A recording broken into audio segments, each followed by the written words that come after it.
everybody. Today we are here talking about something really famous and really interesting that has happened. PayPal has rebranded, and I don't think the designer community as a whole much likes it. Let's see what we have to say about it. And today we are here. Hello, Gurjinder. How's it going? So the world of the design world is on fire right now because of PayPal and the fact that PayPal was done by Pentagram. So everyone has opinions about it, and I think we'll have some opinions too. So let's get into it. Yes, people can see the screen. PayPal's new refreshed brand identity marks the next chapter for PayPal in the lives of its customers. Signals a new direction for the business. Cleaner, simpler, modern, and optimistic. As far as Pentagram is concerned, they are optimizing for these four things. See if it's interesting. I think I've seen those words commonly used just in colloquial language whenever we talk about branding. So I'm missing maybe in this piece I'm missing some actual synonyms and things of value that I think makes a little more visual sense. Mm-hmm. That makes sense. The PayPal logo previously was this P capitalized previously? I don't think so. No, it was always like that. It was always pay and then pal, like friend. Oh. Yeah. They've kept that then? Yes, they have. And there you go. Yeah. Introducing the PayPal brand identity.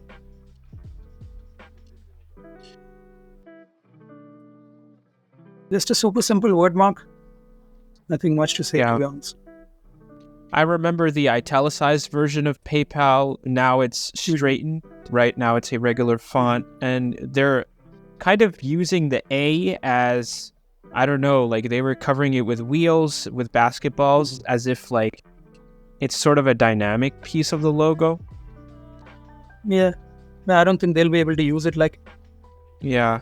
This is the evolution. Yeah. Out of these, which ones is your favorite? It has to be the 2022 one.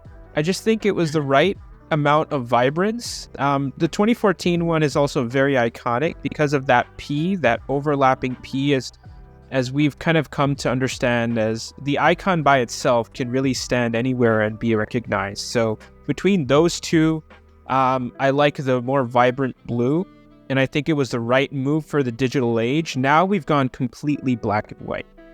So that's also a big decision. And this is the only time they're using a normal font. It was all italicized previously.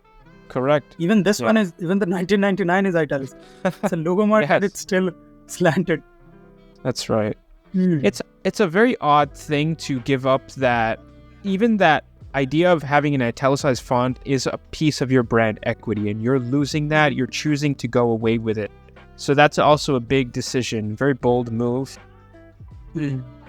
Yeah, they're using A as a placeholder for some things. Maybe they just found it cool. They just had to do this animation. Yeah. But yeah. Paul Renner, this card looks good for sure, but I mean, depends. There's something it's you can call it a designer deception, which is take a big red rectangle, put some white text on it. It will always look good. Yes. That's different than it working in a actual business context. Does it work? Maybe. Let's figure it out. They're still using the three blue colors though. The two blue colors. Yeah. Correct. But it's just the main logo has kind of gone away with any color in it. So they've kept this icon, correct? It's still there. It's usable, especially for those smaller moments, like favicons for the website, placement on your credit card, maybe, and the app icon again. But now we've separated these two pieces. Icon is separate, the word mark is separate, and they live by their own and can be used in different occasions. So that's a little bit of an interesting decision that I think we'll see more of as we scroll through this. Right.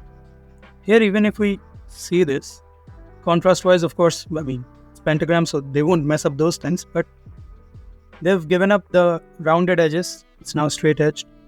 Yeah. And it's not a effect anymore. It's not like a glass effect or anything. It's just overlap. Yeah. And it's completely blue and the word mark is black. So that's what I'm thinking. I'm constantly trying to figure it out. Why is the word mark not this deep blue color for any sort of, visual coherence? Correct. And it's a very small detail, but if you notice in that animation, the front P has now come in front.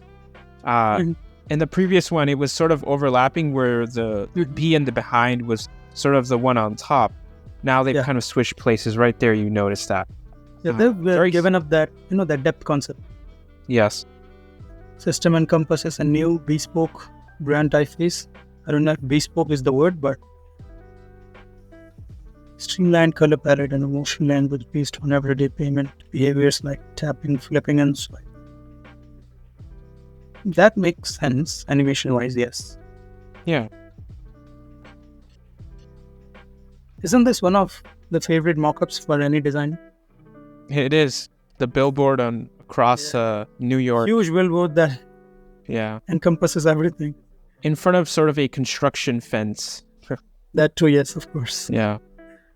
It's interesting. People are kind of... I've seen people make fun of the idea of... If you go up to that previous one, I've seen people joke around about pay kind of taking up the whole width and then pal being like left aligned. I think pay is also left aligned on top, but it just doesn't look like that. It looks like it's completely filling in then. So you have that sort of that difference. And also the idea of separating pay and pal, do they work in separate occasions, or does this poster, have to be like those two together side by side for it to work? So that's a little something to think about. Another thing that's coming to mind is, if we look at this rectangle, if you will. Yeah. Light blue and black. Okay, makes sense. White and black. The coherence point is black. Yeah. Makes sense. Yeah. So text is the coherence point. The moment you move to this, there's no coherence point between all these two. It just feels like it's just there. The blue doesn't match. The black is the background. Black is not the text. Yeah. So I don't know if the harmony of the color palette works that much. For PayPal, of course. I mean, the amount of brand equity they have, I don't think matters much to them. And this is where I think we'll circle back as well towards the end as to this is such a huge financial organization. Right? And the world knows it. The world knows it's one of its founders as well. Two of its founders as well, pretty famously. Yeah. And so the reason they'll be doing this is not from a designer lens at all. That's for sure. Even with this, I mean, they have no problem just dividing the word pay and pal multiple times. Yeah. They are keeping that flexible because I think they're working on communication much more now, which is where you could say that new startups get a headspace easily with communication. Because technology and all, of course, they'll be at the top. But I think communication is what they're going for with this. It's a customized version of LL Supreme, contemporary redrawing of Futura, Netto type foundry. It's a great type foundry. Yeah. I like what you said, that their focus is more on communication of the pay and the pal. Separating those 2 points is like, okay, we're maybe trying to be less of a corporate brand. I think that's why we've gone towards a main blue that is of a lighter shade, that is friendlier, that is more kind of youthful, rather than just like the traditional corporate fintech blue, which has become the color of all banks, really. Right, to be honest. Yes. But now you have this very, lightened version of that as one of the main brand colors besides black. And so that kind of introduces the idea of PAL more, right? So the idea of PAL as a friend, as a payment friend. So they're kind of going beyond just being what they were considered as like the scary corporation. I think there was a lot of, there was some in the news about how PayPal restricted some people's accounts, so they would freeze or lock your account based on, something you said on social media, or based on some other kind of record of you within the internet. So that was a big kind of that was a harsh truth bomb that dropped on PayPal and on, the reputation they have in front of the worldwide audience. So again, this is all in due to improve that communication, stand out as a more friendlier brand. So you're seeing some of those things. That makes sense. This feels Collins for some reason. I mean, it's just a me thing, but you put lots of text on a black background. For me, it feels Collins. Yes, absolutely. It looks good. That reminds me of another brand that I wanted to put across your screen. It's called Klarna. So if you could open it in a new tab really quick. Yes. And so this is kind of their website. If we could find like a little more of a brand focused version, maybe just a Google search. Yeah. Klarna rebranding. And then you could find some imagery. Yes. So I don't know if you noticed that card right there as well. This one. Yep. Do you notice that? Imagine plastering the PayPal blue and the same kind of black font on top, and you have PayPal. Otherwise, you keep pink, you have Klarna. So there's a bit of a similarity in the kind of the geometric nature of the font they're using, the style of like the font filling the whole card, all of that. And just like on a backdrop of this very desaturated version of pink, right? And then PayPal is doing a desaturated kind of blue cyan. So that's one of the first things I noticed when I saw the rebranding is like, I've seen this sort of happen before, and I recognize that it was probably like Klarna, and it's just a change of color along with, the whole rebranding, but there's definitely a similarity here. And it's not to call out anyone who, worked on this project or at Pentagram, but it's also just an idea of like, okay, was this intentional, right? Is this an effort by PayPal to stand out and be more of like a youthful fintech app like Klarna is? Because it's one of the new people in the market, right? PayPal's been here for 20 plus years now. So it's PayPal's attempt at becoming a more youthful brand instead of being considered a legacy brand within the financial space. And so they want to reconnect better with the audiences of today. So makes sense. Just as a good looking mock-up. For some reason, this part is not blue. And that gets me a bit. Could have kept it that light blue. Sure. They wanted visual coherence on the portfolio. Correct. Mm. They've simplified the rest of the brand. Cosmetics. I don't see a whole library of colors. This wouldn't, like, for example, this, as you saw the burger screen, split your bill or something. Yeah. That feels like a hugely different company than just the card that appears before it. For example, these and this one as well versus this one. When the image is in the front, text is in the back, huge text. So they are going for, as you can call it, super modernity. And this, I think, is one of those, I wouldn't say safe. It is safe, but it's one of those things that's easier to get balance in, which is take a lighter background, put on a contrasting dark text. Right. This works. And you can only take so much risk with PayPal, especially when they've messed up with all of those things already, as you mentioned. Agreed. The only thing I'm having not an issue with, but having difficulty digesting is that darker blue. This doesn't feel right. Yeah. Like this feels good. Yeah.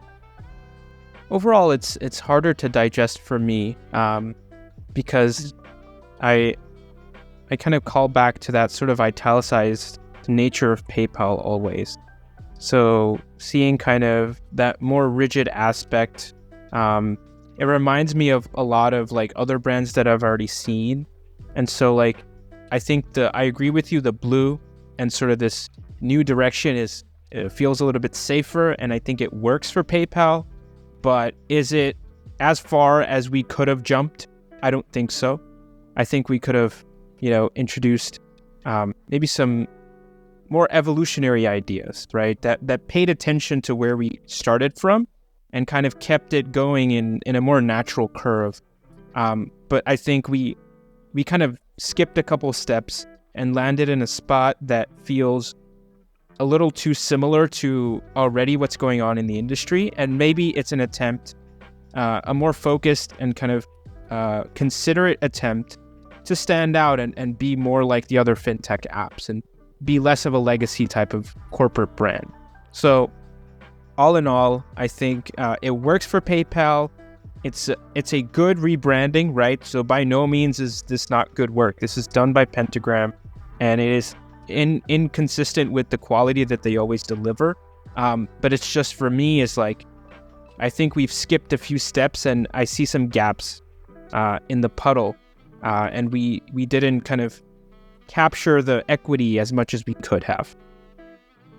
You're right. Right. So, yes, agree with you, Gurjinder. This makes sense, but at the end of the day, Pentagram doesn't miss much. Here it feels just a bit too much of a contrast from the word mark and the logo mark.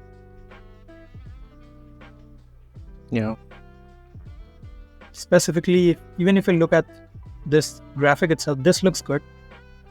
This, I'm not sure. This, I don't think it looks good. This doesn't look good. Why do you have a gray background if you're using white? Just Yeah, here they're using, in this animation, they're using that effect. They're not using that effect. So they have completely gotten away with that. It's now just overlapping. Previously, it was a concept of depth. It's just overlapping. Yeah. Fine. This is the thing. When I see the dark blue and the light blue, that makes sense. That gives me a certain visual clarity, like with this right now. But then you see white text on black text on white background, black text on light blue background, and the visual system, I don't think, is the same. I think it's much more contrasty. It's much more, it becomes different. Personal, dynamic, up close. What does that mean? I'm not, to be honest, sure. Yeah. I think that's something we've seen with the copywriting so far as well. I don't see a true creative concept come through, even in when you were reading through at the beginning as well, right? I'm not seeing a true creative concept that you could run behind that, could capture people's imaginations really well. This the color palette thing. For example, this screen looks good. This looks good. It's a glass morphism thing. There's the similarities that we figured out with Klarna, which is, a lightish background and a darker text. That makes essentially sense. Black text. Yeah, essentially black text. Right. That's again interesting. It's not just a darker text. They could have had darker pink. PayPal could have had darker blue. That would have taken in a completely different direction. But Klarna chose that modernity. They have chosen that modernity halfway. The other halfway, it feels awkward. And that's where I'm kind of not understanding the vision, to be honest. Because this looks good. This is fine. If they would have gone with this, I would have been like, fine. This is an old business trying to appeal to the modern generation, the most common. The most important and most common thing as well. Makes sense. They're bringing in new products as well. So that makes sense. Yeah. And if Klarna hadn't already done this for, I don't know how many years now, this would have been, a very new, novel piece of brand identity. Right now, it feels like it's a couple years too late to follow that sort of a trend.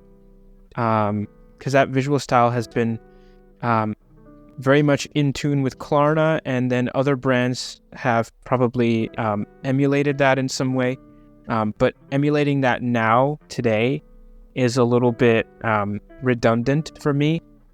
And also, you notice the glass morphism. That kind of came out of nowhere. I haven't seen that used in any other image so far, and it's only in that one mock-up. So that's another thing. it's a little difficult to see kind of different newer ideas pop up here and there, as if like we're trying to use as many trends as possible, because that glass morphism is a bit of a UI component, correct? But we saw some UI components earlier, like those simple bar charts, and those were just simple 2-dimensional flat, right? Those like that button icon right there. So like, is this maybe a component within the product UI? Is this what it's supposed to look like? So then where is the glass morphism? Where do we bring that in, and how does it connect with everything? Right, you're right. I think that's the thing. To wrap up our conversation, I think they're in an interesting position because, for example, if I'll have to tell you from our stand, there's Stripe, which is a good competitor and does almost majority of the work as a payments platform, and they appeal to the younger masses much more. Then there's platform from business. Stripe is the leader in that. Right, easily. Then there's, in the Indian context, UPI is just through the roof. So that's the thing. We use Paytm, PhonePe, Google Pay, all of those. And that part is sorted, business part is sorted. Even if there's an Indian similar level of product, if we need, there's Razorpay. So that works amazingly here.